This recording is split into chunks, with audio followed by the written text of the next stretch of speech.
முருகப்பெருமானுக்கு ரொம்ப உகந்த நட்சத்திரங்கள்ல கிருத்திகையும் விசாகமும் மிக முக்கியமான நட்சத்திரங்கள். கிருத்திகை அதாவது கார்த்திகை நட்சத்திரம் அப்படிங்கிறது முருகப்பெருமானை வளர்த்த 6 கார்த்திகை பெண்களை குறிக்கக்கூடியது. அதனாலதான் கார்த்திகை விரதம் வெகு சிறப்பாக இருக்கு. இதுலயும் மிக முக்கியமான ஒரு நட்சத்திரம் அப்படின்னு பாத்தீங்கன்னா விசாகம். அதுலயும் வைகாசி மாசத்துல வர விசாகம் அப்படிங்கிறது முருகப்பெருமான் அவதரிச்ச நாளாகவே கருதப்படுது. அதனாலதான் வைகாசி விசாகம் அப்படிங்கிறது முருக கடவுள் அவதாரம் செய்த நாளாகவும், வைகாசி மாதத்துல வர விசாக நட்சத்திரம் அந்த நட்சத்திர நாள் ரொம்ப சிறப்பான நாளாகவும் கருதப்படுது. விசாக நட்சத்திரம் அப்படிங்கிறது 6 நட்சத்திரங்களை ஒருங்கிணைந்து கூடியதொன்று. இதனால தான் விசாக நட்சத்திரம் அதாவது 6 நட்சத்திரமா விளங்குது. இதனாலேயே முருகனுக்கும் 6 முகங்களோடு திகழ்பவர் அப்படிங்கிற ஐதீகமும் இருக்கு. எப்படி இருந்தாலும் 6 முகனுக்கு விசாகம் அப்படிங்கிற 6 நட்சத்திரங்களும் ஒன்றிணைந்து விசாக நட்சத்திரத்தில் பௌர்ணமி தினத்தில் வைகாசி மாதத்தில் அவதரித்தவர். இந்த நாளை சிறப்பா கொண்டாடுறதுக்கு காரணம் அப்படின்னு பாத்தீங்கன்னா முருகப்பெருமான் அந்த நாளிலே சிவபெருமானின் நெற்றி கண்ணிலிருந்து உதித்தவர். அதனாலதான் வைகாசி விசாகம் அப்படிங்கிறது அவ்வளவு சிறப்பா இருக்கு.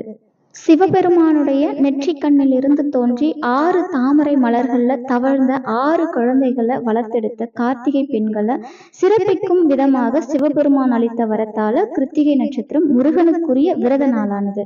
அதே போல முருகப்பெருமான் விசாக நட்சத்திரத்துல அவதரிச்சதால விசாக நட்சத்திரமும் அவருக்குரியதாயிற்று.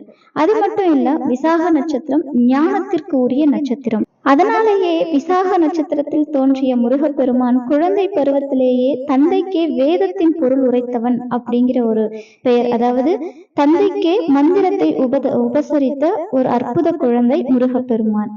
இதனாலதான் முருகப்பெருமான தகப்பன் சுவாமி அப்படின்னும் ஞான பண்டிதன் அப்படின்னும் அழைக்கிறோம். வைகாசி மாதத்துல பௌர்ணமியும் விசாக நட்சத்திரமும் இணைந்து வரும் நாள வைகாசி விசாகம் அப்படின்னு கொண்டாடுறோம். இந்த ஆண்டு வைகாசி விசாகம் மே 22ஆம் தேதி புதன்கிழமை வருது. மே 22ஆம் தேதி காலை 8:18 மணிக்கே இந்த வைகாசி விசாகம் நட்சத்திரம் துவங்கிடுது. மே 23 தேதி காலை 9:43 வரை விசாக நட்சத்திரம் உள்ளது. இதனால வைகாசி விசாகம் விரதம் இருக்கணும் அப்படின்னு நினைக்கிறவங்க மே 22ஆம் தேதியே முழுவதும் விசாக நட்சத்திரம் இருக்கிறதால அன்னைக்கு தினமே நம்ம விரதம் இருக்க ஆரம்பிக்கலாம். வைகாசி விசாகம் எந்த நாள்ல எல்லா முருகன் கோவில்கள்லயும் சிவாலயங்கள்லயும் விசேஷ பூஜையும் அபிஷேகமும் காவடியும் எடுத்துட்டு வருவாங்க. இந்த நாள் ரொம்ப விசேஷமா கொண்டாடப்படுது.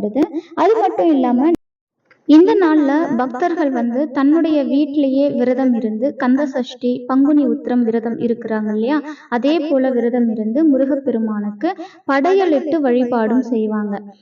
இதோட முக்கியம் அப்படின்னு பாத்தீங்கன்னா பக்கத்துல இருக்கிற முருகன் கோவிலுக்கு கம்பல்சரி கண்டிப்பா அந்த கோவிலுக்கு போயிட்டு வரணும். அன்றைய தினம் ரொம்ப விசேஷமானது. அதே போல் நம்ம வீட்டில் வேல் இருக்குது இல்லை முருகனுடைய விக்கிரகம் இருக்குது அப்படின்னா அன்னைக்கு தினம் அபிஷேகம் செய்கிறது ரொம்ப நல்லது.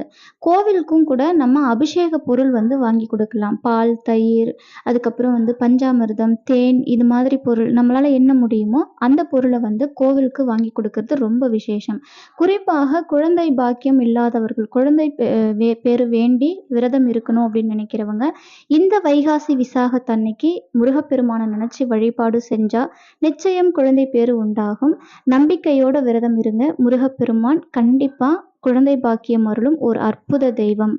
இந்த வைகாசி விசாகத்து அன்னைக்கு வீட்டில் எப்படி வழிபாடு செய்யலாம் அப்படின்னு பார்த்தீங்கன்னா காலையில இருந்தே விரதம் இருக்க ஆரம்பிச்சிடலாம். ஏன்னா வைகாசி விசாக நட்சத்திரம் காலையிலேயே ஆரம்பிச்சிடுறதால காலையிலே இருந்து நம்ம விரதம் இருக்கலாம். காலையில எழுந்து வழக்கம் போல குளிச்சுட்டு நம்ம பூஜை அறையில விளக்கேற்றி முருகப்பெருமானுடைய விக்கிரகம் இருந்தால் அபிஷேகம் செஞ்சு வழிபாடு ஆரம்பிக்கலாம்.